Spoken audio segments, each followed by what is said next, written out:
اور آج 800 سال گزر گئے، ہند الولی سلطان الاولیاء غریب نواز کی حکومت ہم سب پر قائم ہے۔ کس بات کی حکومت ہے یہ دلوں کی حکومت ہے۔ اور وہاں جو ہاتھ لگانے کی کوشش کر رہا ہے وہ اپنے ہاتھوں کو بچا لے، آگ تمہارا انتظار کر رہی ہے۔ آج وہ امتحان قیامت تک کی تمہارے ساتھ ہوتا رہے گا، قیامت تک تمہارے ساتھ یہ آزمائش ہوتی رہے گی، کبھی بھوک سے، کبھی ڈر سے، کبھی جانوں کے نقصان سے، لیکن پھر تمہیں دیکھا جائے گا تم بکتے کتنے ہو، نکلتے کتنے ہو، ہواؤں کے پجاری کتنے ہیں، خواہشات نفس کو ماننے والے کتنے ہیں، اپنے کمفرٹ زون میں جینے کے لیے ایمان کا سودا کرنے والے لوگ کتنے ہیں۔ یہ آزمائش ہوتی رہے گی میرے عزیزو۔ ایمان اس کا نام نہیں ہے کہ تم گھر میں آرام سے بیٹھے رہو گے اور کوئی امتحان نہیں ہوگا، امتحان تو ہوگا، آزمائش تو ہوگی۔ آج جو بھی حالات ہیں اس پر میں یہی کہوں گا، ایک بات ہو سکتا ہے کروڑوں مسلمانوں کے دلوں میں آج یہ نروس پن آئے، اتنے برے حالات ہوتے ہیں، اللہ ہمارے ساتھ ہے یا نہیں؟ اللہ ہمارے ساتھ ہے یا نہیں؟ ایمان ہمارا صحیح ہے یا نہیں؟ اسلام صحیح ہے یا نہیں؟ یہ شک بھی شیطان تمہارے دل میں ڈالتا ہے۔ کبھی تمہارے اوپر مصیبتوں کے پہاڑ ٹوٹ جائیں تو شک ڈالتا ہے شیطان تاکہ تمہارا ایمان ڈگمگا جائے۔ میرے عزیزو، مسلمان ہونے کا مطلب یہ نہیں ہے کہ تم صرف محلات میں جیو گے اور تخت و تاج کے مالک ہی رہو گے، ایسا نہیں ہے۔ ایمان والوں کو احد میں 70 جانیں بھی دینی پڑی ہے، بدر میں ان کے ساتھ جو معاملات ہوئے ہیں، فتح اگرچہ بدر میں ہوئی لیکن جنگ احد کا اگر منظر دیکھو گے، اللہ اکبر۔ وہ رسول پاک صلی اللہ تعالی علیہ وسلم کے شہدائی صحابہ جب احد کے میدان میں کھڑے تھے، 70 صحابہ کی ایسے جانیں گئی ہیں، اگر میں تفصیل بتاؤں تو بہت لمبا وقت ہوگا۔ ایک صحابی ہیں حضرت انس بن نزیر، پورے جسم میں ایک انگلی کے علاوہ کچھ نہیں ملا، کچھ نہیں ملا، شہادت کی ایک انگلی سے ان کو پہچانا گیا۔ حضرت سعد بن ربیع، یہ ایسے صحابی ہیں جن کا پیٹ پورا پھاڑ دیا گیا تھا اور 12 نیزے مارے گئے تھے۔ وہ سید الشہداء امیر حمزہ بھی تو اسی احد کے میدان میں شہید ہوئے، جن کو بھالے سے مارا گیا اور چیر کر کے ان کا کلیجہ چبایا گیا تھا۔ عبداللہ بن جہش اسی میدان میں انتقال کیے ہیں، جن کے جسم کے 80 ٹکڑے کر دیے گئے تھے اور ہر ٹکڑے کا ہار بنا کر ظالموں نے پہنا تھا، ہار بنا لیا تھا جسموں کے۔ یہ سارے منظر احد کے میدان میں ہوئے، اور کون سے ایمان والے؟ وہ رسول اللہ کی اقتداء میں نماز پڑھنے والے، حضور پاک کے چہرے انور کو دیکھنے والے۔ جب ان کے ساتھ یہ آزمائشیں ہو سکتی ہیں تو ہم کون سی گاجر مولی ہیں؟ ہمارے ساتھ بھی آزمائشیں ہوں گی۔ جس کا جیسا ایمان ہوگا ویسا وہ امتحان بھی دے گا، اسی امتحان سے وہ گزارا جائے گا۔ مگر میں آج کروڑوں مسلمانوں کے دلوں کے بارے میں یہ بات کہنا چاہتا ہوں کہ اگر نروس پن ہے کہ یہ حالات ایسے کیوں ہیں، حالات ہر زمانے میں ہوتے رہیں گے۔ ستیزہ کار رہا ہے ازل سے تا امروز، شرار ابو لہبی سے چراغ مصطفی، یہ ہماری تاریخ ہے، یہ تاریخ ہے میرے عزیزو۔ اللہ تعالیٰ قرآن میں فرماتا ہے تِلْكَ الْأَيَّامُ نُدَاوِلُهَا بَيْنَ النَّاسِ، یہ دن ہیں جو ہم لوگوں کے درمیان پلٹتے رہتے ہیں، کبھی تم بادشاہ بنو گے، کبھی فقیر بن جاؤ گے، اور آج جو تخت پر ہیں ہو سکتا ہے وہ کل ڈگر ڈگر گھوم رہے ہوں۔ آج جن کو طاقت کا نشہ ہے ہو سکتا ہے وہ بھیک مانگنے پر بھی مجبور ہو جائے۔ لیکن ایک بات یاد رکھنا، نروس پن اپنے دل میں آنے نہ پائے، ان حالات سے دیکھ کر کے گھبرا نہ جانا۔ ایمان تمہارا سچا ہے، اللہ کل بھی تمہارے ساتھ، آج بھی تمہارے ساتھ، بس تمہاری عبادت میں فرق آنے نہ پائے، تمہارے سجدوں میں کمی ہونے نہ پائے، تمہارے ایمان میں تزلزل آنے نہ پائے۔ اللہ ایک ہے تو ایک ہے، اللہ سچا ہے تو سچا ہے۔ میں نے اللہ کو نہیں دیکھا لیکن اللہ پر ایمان ضرور ہے۔ یہ یقین اور یہ عقیدہ تمہارا مضبوط رہے۔ ہاں، ہمیں معلوم ہے، کچھ لوگ ہم سے پوچھتے بھی ہیں، اللہ تبارک و تعالیٰ پوری کائنات کا مالک، جس نے ہر چیز پیدا کیا اور اس کی عبادت کرنے والے ہو آپ، لیکن پھر اسی اللہ رب العزت کی یہ مسجدیں کیوں ڈھائی گئی؟ کیوں مسجدوں کو ختم کیا جا رہا ہے؟ اللہ کے ذکر کو روکنے کے لیے طاقتیں پوری مسجدوں کو ڈھانے کی کیوں بات کرتی ہیں؟ پھر اللہ کچھ کیوں نہیں فرماتا؟ میرے عزیزو یہ کائنات ہے جس کو اللہ نے اسباب پر بنا کر بھیجا ہے اور تمہیں عمل کے لیے بھیجا گیا ہے. تمہارا عمل دیکھنا ہے تم کتنے پابند ہو, تم کتنے اپنی حفاظت کرتے ہو, تمہارے ایمان کی, تمہاری عبادتوں کی, تمہاری مسجدوں کی. تم مسجدیں خالی کر کے گھوم رہے ہو, فجر کی نماز میں اپنے گھروں پر سوئے ہو, اور پھر اللہ کے گھروں کی حفاظت کی بات کر رہے ہو کہ مسجدیں ڈھائی جا رہی ہیں, مسجدوں پر آکرمن ہوتا ہے. یہ ساری باتیں کیوں؟ تم جب ان صفوں کو خالی کر دو گے, یہ مسجدیں چیخ چیخ کر پکارتی ہیں اللہ کی بارگاہ میں. پل بھر میں بنا لی, شب بھر میں بنا لی مسجد تو ایمان کی حرارت والوں نے. من اپنا پرانا پاپی تھا, بچپن سے نمازی بن نہ سکے. مسجدیں بڑی بڑی شاندار بنا لینا اور اس کو آباد نہ کرنا, یہ بھی تو ظلم ہے. آپ ان مسجدوں کی حفاظت کی جو بات کر رہے ہیں, ان مسجدوں کی حفاظت صرف کمیٹیاں بنانے سے نہیں ہوتی, نمازوں سے ہوتی ہے, اس کے اندر تلاوت قرآن سے ہوتی ہے. عزیزان گرامی, اور پھر یہ بات ان ظالموں کے لیے کہ اگر وہ ہاتھ لگا کر مسجدوں کو اٹھانا پھینکنا اس کو اپنی طاقت کا ذریعہ سمجھتے ہیں تو سمجھ لو تھوڑے دن کی بات ہے. اگر اسی کا نام طاقت ہے کہ عبادت گاہوں کو مسمار کر کے طاقت کے تخت کو بٹھایا جائے, تو یاد رکھنا بڑھتے بڑھتے بڑھتے تمہارا نشہ کہیں تمہیں فرعون نہ بنا دے. اور اگر فرعون بن گئے تو انتظار کرو, اللہ تعالیٰ بڑے بڑے فرعونوں کو صرف پانی سے ہلاک کرتا ہے. بہت بڑے بڑے نمرودوں کو اللہ تعالیٰ مچھر سے ہلاک کرتا ہے.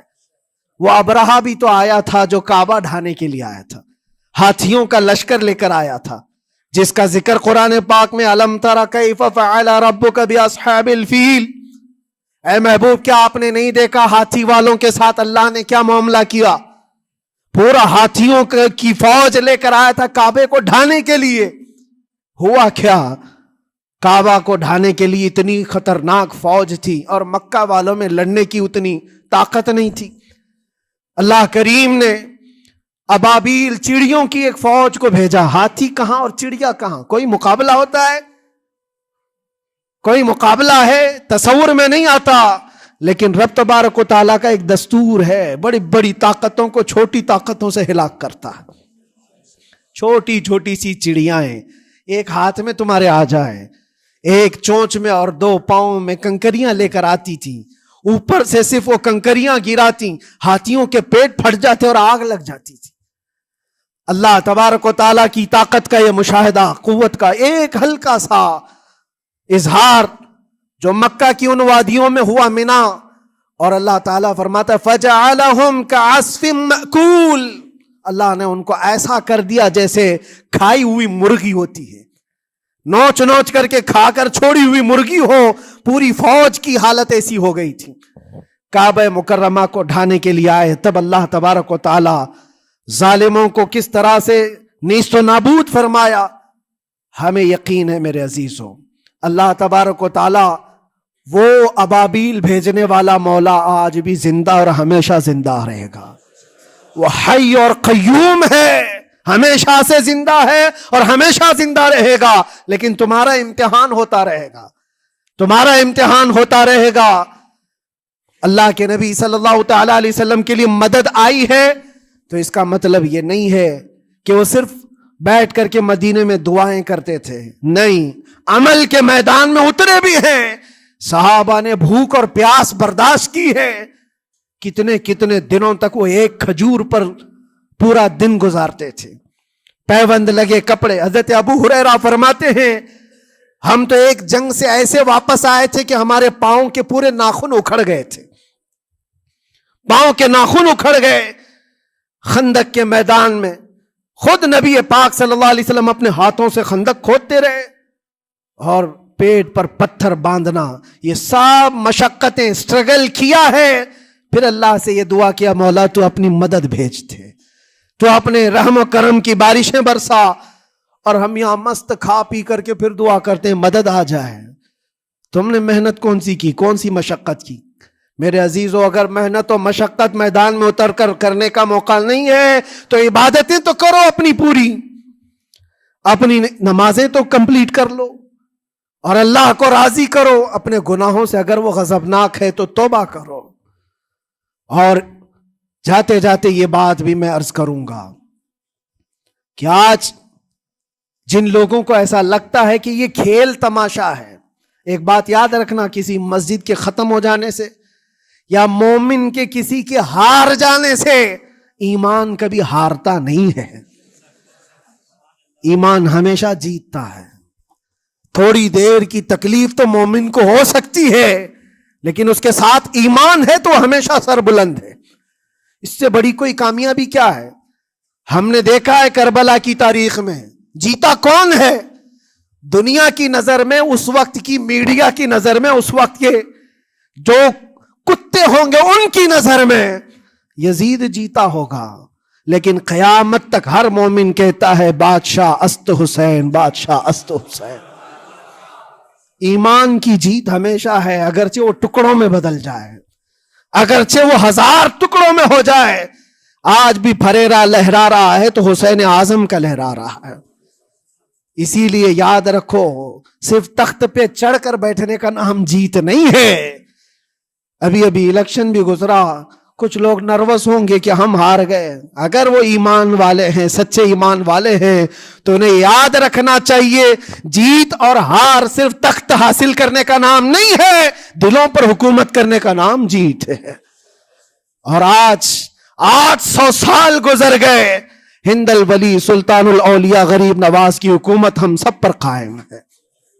کس بات کی حکومت ہے یہ دلوں کی حکومت ہے.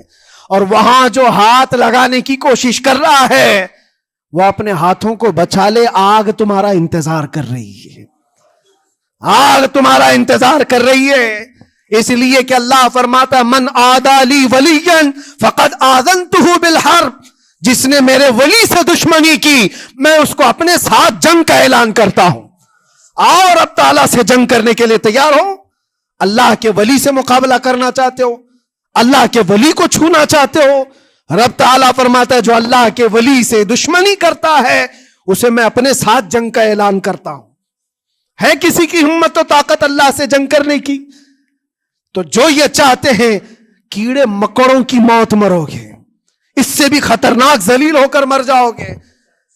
اجمیر معلیٰ یہ صرف اور صرف ایک دھرتی کا نام نہیں ہے، اللہ کے ولی کی آباد کی ہوئی مقدس زمین ہے. اور ہم سنیوں کی آستھا ایسے ہے، امام اہل سنت فاضل بریلوی اعلیٰ حضرت فرماتے ہیں دنیا بھر میں جہاں دعائیں قبول ہوتی ہیں ان جگہوں میں سے ایک جگہ کا نام اجمیر معلیٰ ہے، جہاں اللہ تعالیٰ دعائیں قبول فرماتا ہے. ہم اپنی آستھا ہی نہیں رکھتے میرے عزیزوں، اپنی جان بھی حاضر ہے غریب نواز کے قدموں کے لیے. اس لیے میں کہنا چاہتا ہوں سرکار غریب نواز رضی اللہ تعالیٰ عنہ کے رکشک، یہ لوگ اگر یہ سمجھتے ہیں کہ مسلمان بکھر گئے ہیں، ٹوٹے ہیں، بکھرے ہیں، ان کے پاس کوئی طاقت نہیں، کوئی سیاست نہیں، اور ہم جس کو چاہیں آکرمن کر کے ختم کر دیں، ہو سکتا ہے ہم سب کو مار ڈالو تمہاری طاقت کے ذریعے، لیکن وہ غریب نواز ہے. اپنے باپ داداؤں کی تاریخ یاد رکھنا، پوچھنا، جو غریب نواز کو اٹھانے کی کوشش کیا اٹھ گئے، اور وہ دھرتی پہ آج بھی آباد ہے. انشاءاللہ قیامت تک اجمیر معلیٰ چمکتا رہے گا.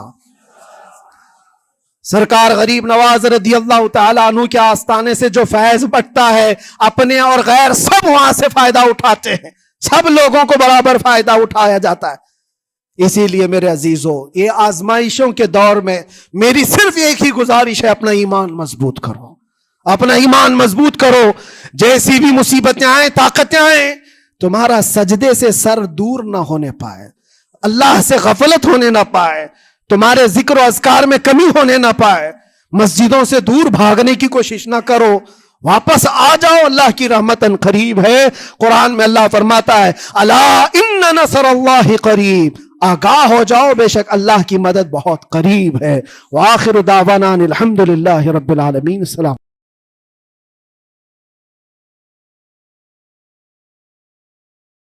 ایسی ہی ریئیکشن ویڈیوز کے لیے آپ ہمارے چینل کو سبسکرائب کر لیجئے. چلیے ملتے ہیں نیکسٹ ویڈیو میں.